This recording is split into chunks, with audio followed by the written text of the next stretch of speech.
오늘 세션 제목이 서지컬 백업이 없는 상태에서 치 PCI를 하다가 아니면 그거를 플래닝을 하거나 컴플리케이션이 생겼을 때 어떻게 대처할 것이냐 하는 문제였는데 이게 지금 보면은 세 병원 먼저 발표하신 병원은 그래도 서지컬 백업이 되는 병원이고 사실은 청주성모병원하고 청주한국병원은 온사이트 서저리가 안 되는 상황이거든요. 그러니까 제가 생각하기에는 우리 패널 선생님들께서 청주성모병원하고 그 청주한국병원의 케이스에 대해서 먼저 한 번씩 얘기를 해주셨으면 좋겠고, 그리고 교수님께서 생각하시는 온사이트 서지컬 백업이 안 됐을 때 어떤 생각으로 어느 정도까지 하는 게 좋을지에 대해서 얘기를 한번 해주셨으면 좋겠습니다. 네, 배정환 교수님 안 보이시는데 여기 패널 선생님들이 예, 한 7분 나와 계십니다. 한번 예, 여쭤볼게요. 네, 예. 순서 없이 뭐 우리 청주 쪽에서 굉장히 터프하게 지금 캐비제 안 하고 시술을 해주셨는데 케이스에 대해서 우리 배정환 교수님. 뭐. 그 와이어가 먼저 빠졌던 상황하고 네, 나중에 김성훈 출연했던 선생님. 상황이 네, 있었어요. 저기 들리나요? 회장 선생님 안녕하세요. 저 들립니다. 김성훈입니다. 아, 예, 예, 안녕하십니까. 잘 지내시죠?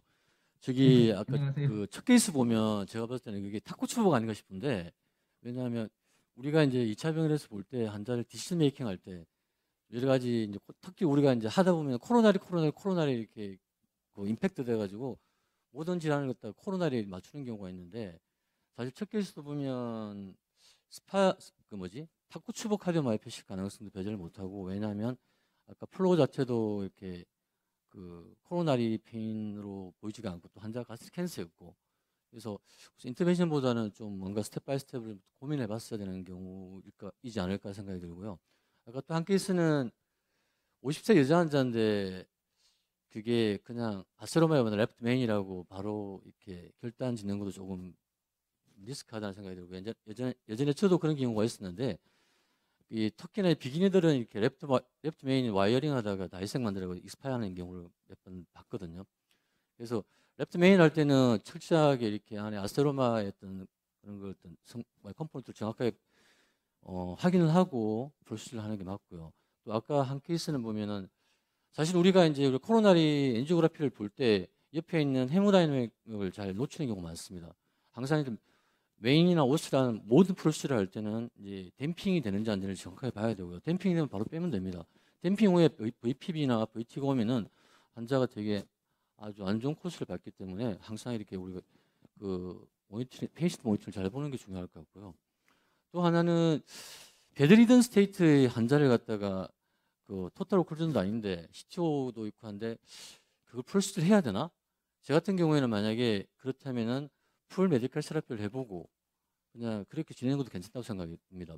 왜냐하면 그 특히 2차 병원은 서지컬 백업이 안 되기 때문에 이 의사의 특히 이제 우리는 이제 1인론으로 하는 경우가 많기 때문에 나의 디시전 메이킹이 잘못되면 이거는 정말 요단강을 건너버리기 때문에 이제 정확하게 좀 많은 고민을 해보고, 그리고 뭐 정확한 이머전시가 아니라면은 뭐 여러 가지 인바이런먼트 팩터를 봐가지고 뭐 다음 단계로 해가지고 PCR 하는 경우도 있고 그렇습니다. 그래서 특히 1인 혼자서 하는 2차 병원에서 실컷 백업이 안 되는 병원에서 이제 프로시를 하는 선생님들은 좀 많은 고민들을 좀 더 해보고 생길 수 있는 여러 가지 문제들을 그 예측을 하면서 프로시를 하는 게 중요할 것 같고, 아까 또 한 케이스는 그 서크 디스탈에 그 에뉴지말 체인지가 있고 이제 프록시말 쪽에 리전이 있는데 그걸 아이브스 안 보고 그냥 서크 디스탈의 리전에 맞춰 그 마스큘라 베셀 다이아미터에 맞춰가지고 스텐을 불면은 100% 다이색이 오겠죠. 다이색 오기 때문에 그런 걸 좀 잘 보고 해야 될 거고, 그 아이브스가 있다면 항상 아이브스를 보는 걸 습관화해가지고 브러쉬를 임하는 게 중요할 것 같다고 생각이 듭니다. 네, 저는 청정병원 이용인데요. 그 제가 아까 이제 사실 2차 병 저는 2차 병원에 있고 서지컬 백업이 이제 없고 에크모도 없습니다. 그래서 아까 제가 첫 번째 발표했던 그런 케이스 같은 경우는 LAD 쪽에 이제 어큐트 클로저가 생겼는데 와이어링이 사실 하다 안 되는 경우에는 사실 수술밖에는 방법이 없지 않습니까? 그래서 사실 어떻게든 이게 해결이 안 되면 수술 보내야 되는데 만약에 수술을 할 때까지 환자가 버텨주느냐 이게 이제 관건인데 버텨주지 않을 경우에는 에크모 백업이라도 있으면 사실 훨씬 더 마음이 편할 텐데 그게 안 돼서 사실 굉장히 좀 애먹었던 케이스였고요. 사실 또 다른 환자분 같은 경우는 또 프로시저 한다가 어큐트 클로즈 생겼는데 결국에는 어큐트 클로즈 해결이 안 돼서 수술을 보냈던 환자도 있습니다. 그 환자 같은 경우는 다행히 환자 컨디션이 그렇게 나쁘지 않아서 이제 큰 문제는 없었지만 환자분이 버티지 못할 때는 사실 굉장히 좀 곤란한 경우가 생기고 그래서 말씀하셨던 그런 에크모가 조금 더 그 환자 안전에는 더 필요하지 않을까 생각해 봅니다. 그리고 첫 번째 그 사실 그 배드리던 그 환자 같은 경우는 그 체스트페인이 너무 심하셔가지고 밤에 잠을 못 주무셔가지고 일상 너무 힘들어해서 어쩔 수 없이 이제 PCR을 할 수밖에 없었고 캐비지 레커멘드했지만 캐비지를 못 하겠다. 그래서 시술을 하고 나서 사실 뭐 증상 없이 잠도 잘 주무시고 굉장히 환자분 만족하셨던 케이스였습니다. 네, 이상. 그러니까 지금은 이제 결국에는 이용 과장님 케이스 같은 경우에는 이용 과장님 평소에 프로시저 하시는 거 봐서는 뭐 무리한 인터벤션을 했을 거라는 생각은 안 들고요.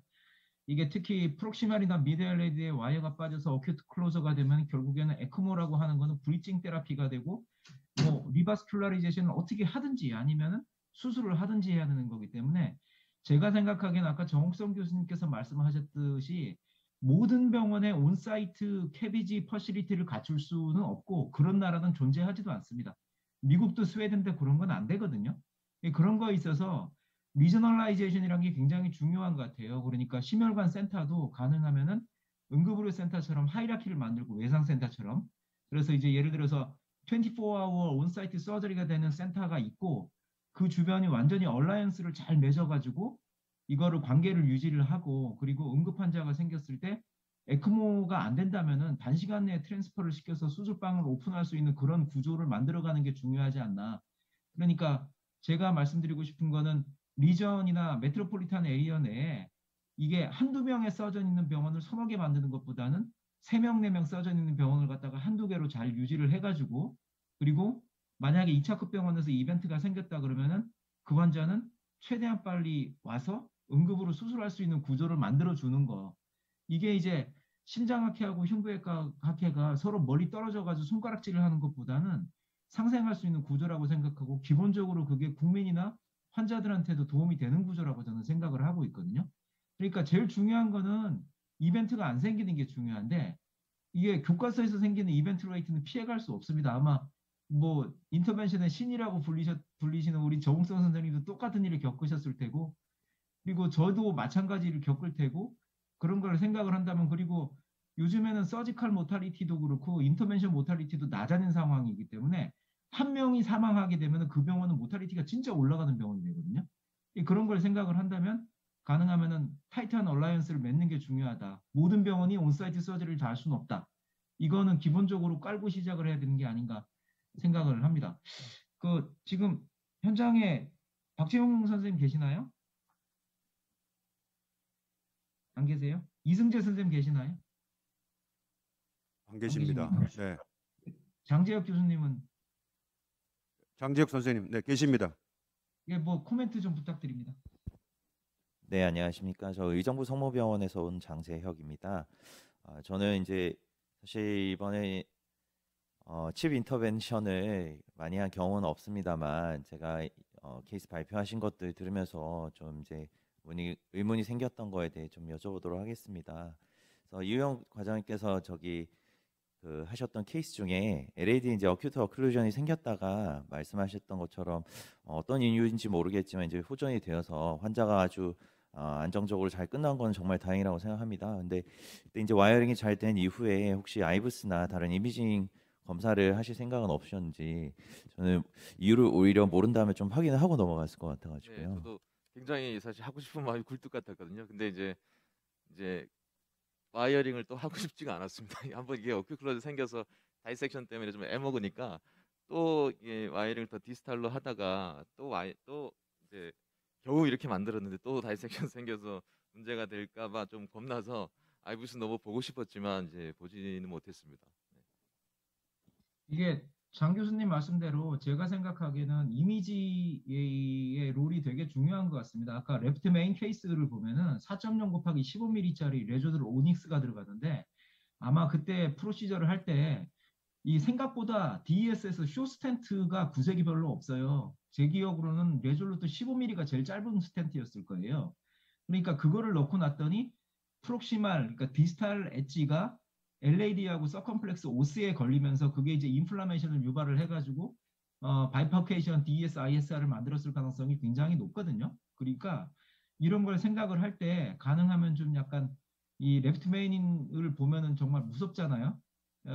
시술한 입장을 봐서는 빨리 끝내고 나가고 싶지만 결국엔 그런 크리티컬 리전, 칩 리전이 중요한 거는 인베이시브 이미징인 것 같습니다. 충분하게 볼륨 크게 해놓으시고 아이부스 잘 봐가지고 스텐트 랜딩 존을 잘 확인을 하고 프로퍼 사이징의 스텐팅을 하고 그리고 충분하게 옵티마이제이션을 하고 그리고 언더 익스펜션 없게 만들어 놓는 자체가 되게 중요한 것 같고 이 그 침리전에 대해서는 이런 것 같아요. 그러니까 온사이트에서 가능하면 해결을 빨리 하려고 하지 마라. 그러니까 엔지오를 찍고 나서 환자가 굉장히 어전트한 컨디션이 아니라면은 이게 딜레이드 해서 하루 이틀 정도 플래닝을 잘 하고 그리고 캐스방에 들어와 있는 직원들이라든가 아니면은 어시스트하고 의견을 공유를 해서 내가 처음에 아이부스를 보고 와이어를 뭐를 쓰고 볼론을 어떻게 하고 스텐트를 이렇게 할 것이라는 내용을 공유를 한 다음에 같이 일을 하는 게 훨씬 더 순조로운 것 같고 오퍼레이터 입장에서도 훨씬 더 여유 있게 하는 것 같고 그리고 이미지를 하는 게 오히려 생각보다 프로시저 타임을 길게 만들 것 같지만 컴플리케이션을 줄이거나 아니면 옵티멀 레이트를 만들기 때문에 세컨 이벤트를 방지하는 효과는 분명히 있다라고 생각을 하니까 그렇게 따지면 인베이시브 이미징에 대해서는 뭐 이게 어떻게 생각을 해도 언더 에스티메이션을 할 수가 없다. 중요성 이렇게 생각을 하고요.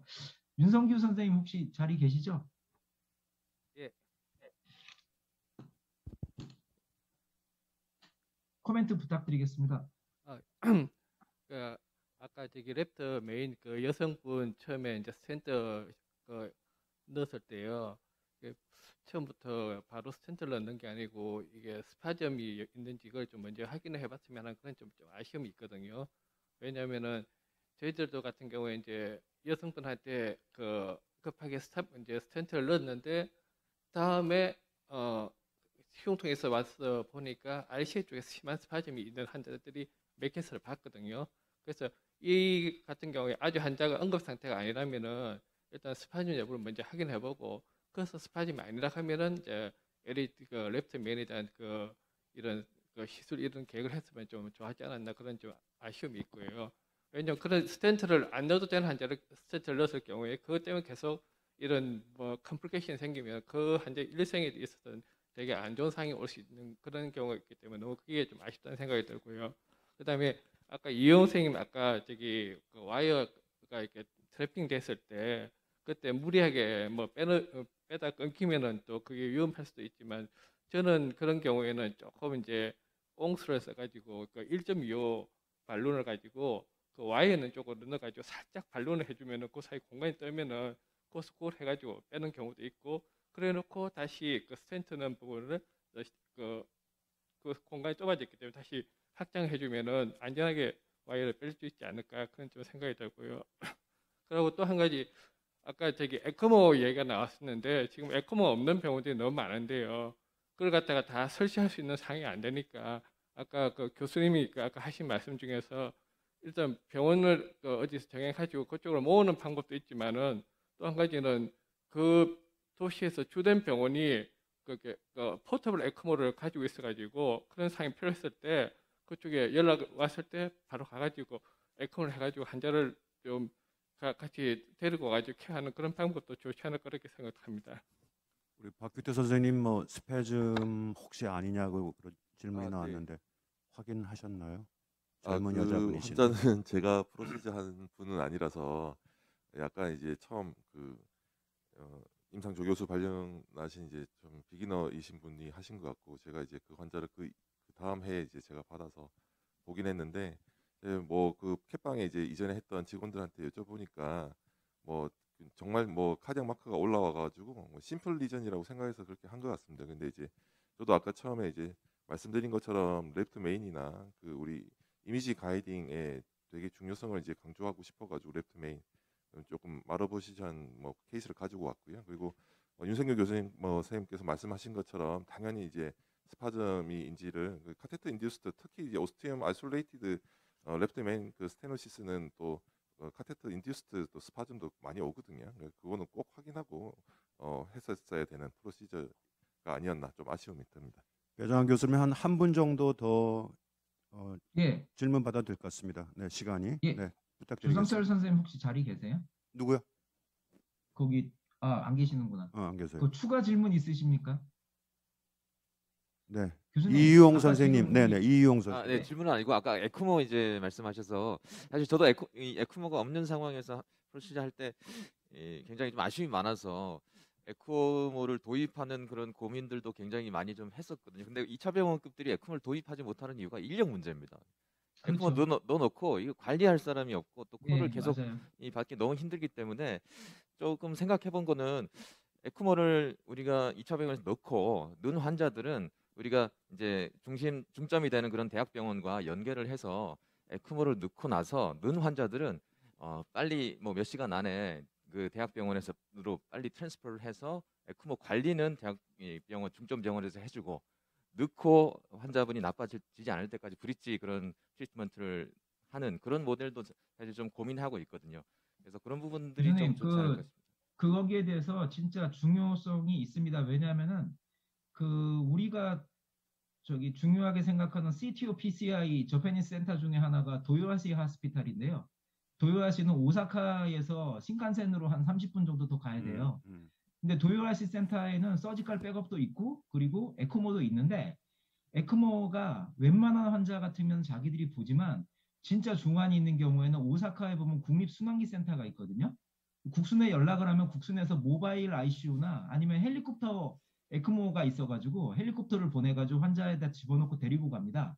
그러니까 그 이용 과장님 말씀하셨던 에크모를 사고 운영하는 건 문제가 아닌데 결국에는 간호 인력이라든가 에크모를 갖다가 효용적으로 사용하는 인력을 양성하고 유지하는 게 쉽지가 않아서 지금 윤성규 선생님이나 이용 과장님께서 그렇게 말씀하시는 거는 저는 굉장히 공감을 하고 아까 얘기했던 제가 생각하기에는 크리티컬 카디오바스큘러 디지즈에서 서저리라든가 아니면 고위험 시술 그리고 에크모 같은 건 리저널라이제이션을 하는 거 그게 이제 저는 굉장히 국가적으로 중요한 거라고 생각을 하고 있고 지금도 사실은 이런저런 부서에다가 그런 얘기를 꾸준하게 하고 있습니다. 이 컨센서스가 될 수 있을 때까지 심장내과 의사들하고 흉부외과 의사들이 협력하는 구조를 만들어가는 게 매우 중요할 것 같습니다. 네, 시간이 많이 돼서요. 배정환 교수님 그래도 오늘 좀 몸이 많이 아프신데 좌장 맡아주셔서 너무 감사드리고 아유, 교수님 마지막으로 감사합니다. 네네 한 1, 2분 정도 우리 지금 한 200군데 중에 150개가 지금 서지컬 백업이 안 되는데 거기 근무하시는 우리 중재시술 선생님께 아주 간단하게 한 1, 2분 정도 정리해 주시고요. 우리 배정환 교수님이 저에게 뭐 시술의 신이라고 말씀을 해주셨는데 이제 60이 넘어서 저는 요새 메디컬 테라피의 대가 캐비지를 많이 보내는 대가가 됐습니다. 시술 잘 안 합니다.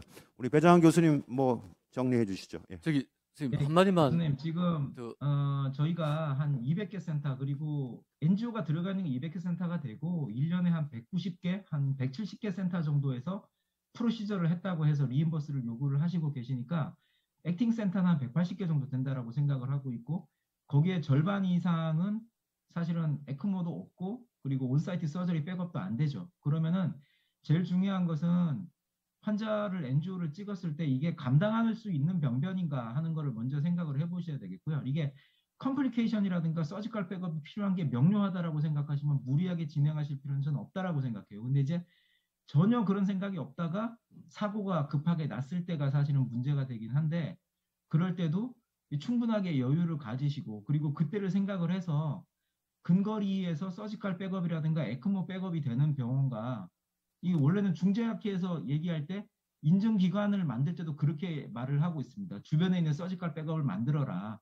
이런 게 있으니까 그러면은 조금 더 잘 검토를 하셔서 모든 병변과 모든 환자를 내가 다 해결을 해줄 수 있다라고 생각하는 것은 스스로에 대해서는 굉장히 중요한 얘기겠지만 환자에 대해서는 꼭 맞지 않을 수도 있거든요. 저도 지금은 제 스스로에서 그렇게 생각하지 않아요. 그러니까 그런 면을 잘 따져보고 그리고 만약에 가용한 인력이 없다면은 주변에 있는 캐스랩에 몇 명 안 되는 영상의학과 기사라든가 아니면은 우리 뭐 PA 선생님도 계시고 간호사도 계시고 하는데 그런 분들과 함께 플랜의 쉐어링이 굉장히 중요한 것 같습니다. 그래야지 아까 보셨던 스텐트를 갖다가 세게 넣고 나서 기뻐서 포스트 다일레이션을 했는데 와이어를 갖다가 비하인드 스텐트로 남겨놓고 나온 일들이 사실은 그렇게 되면은 옆에 있는 어시스트들이 과장님 그거 빼셔야 되는 것 같은데요. 이렇게 얘기해주면은 금방 지나가거든요.